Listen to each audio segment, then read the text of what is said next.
दूसरे दिन प्रातःकाल राजा जनक से महर्षि विश्वामित्र ने कहा, हे राजन, दशरथ के इन दोनों कुमारों की इच्छा पिनाक नामक धनुष को देखने की है, अतः आप इनकी इच्छा पूर्ण करने की व्यवस्था कर कीजिए। राजा जनक के कुछ कहने से पूर्व ही राम ने कहा, हे नरश्रेष्ठ, पहले आप हमें पिनाक का वृतांत सुनाइए। हमने सुना है कि पिनाक शंकर जी का प्रिय धनुष है। शिव जी के पास से यह आपके पास कैसे आया?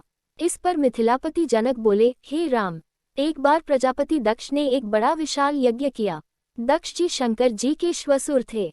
अपने जामाता से अप्रसन्न के कारण उन्होंने उस यज्ञ में न तो शिव जी को आमंत्रित किया और न ही अपनी पुत्री सती को।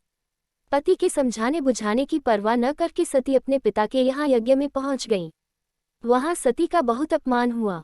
सती ने देखा कि देवताओं के लिए यज्ञ का जो भाग निकाला गया था उसमें शिव जी का भाग था ही नहीं। इससे क्रोध होकर सती ने यज्ञ कुंड में कूदकर अपने प्राण त्याग दिए। महादेव जी के गणों ने, जो सती के साथ राजा दक्ष के यहाँ आए थे, लौटकर महादेव जी को सारा वृतांत बताया। सती की मृत्यु की सूचना पाकर महादेव जी बड़े क्रोध हुए। उन्होंने राजा दक्ष की यज्ञ भूमि में जाकर उस यज्ञ को नष्ट कर डाला। फिर वे अपना पिनाक नामक धनुष चढ़ाकर देवताओं को मारने के लिए अग्रसर हुए, क्योंकि देवताओं ने उस यज्ञ का भाग महादेव जी को नहीं दिया था। महादेव जी का ये रौद्र रूप देखकर सारे देवता बहुत भयभीत हुए।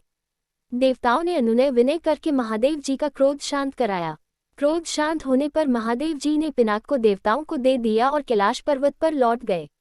देवताओं ने उस धनुष को हमारे पूर्व पुरुष देवरात को दे दिया। तभी से वह धनुष हमारे यहाँ रखा है।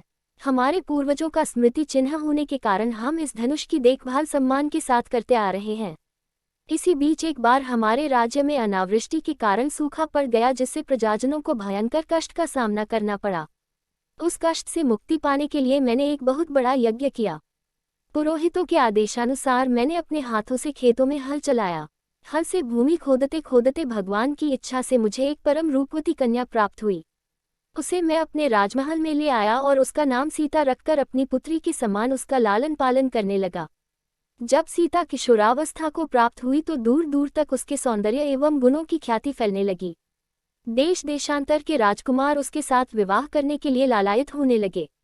मैं अद्भुत पराक्रमी योद्धा के साथ ही सीता का विवाह करना चाहता था, अतः मैंने ये प्रतिज्ञा कर ली कि शिव जी के धनुष पिनाक पर प्रत्यंचा चढ़ा देने वाला वीर राजकुमार ही सीता का पति होगा।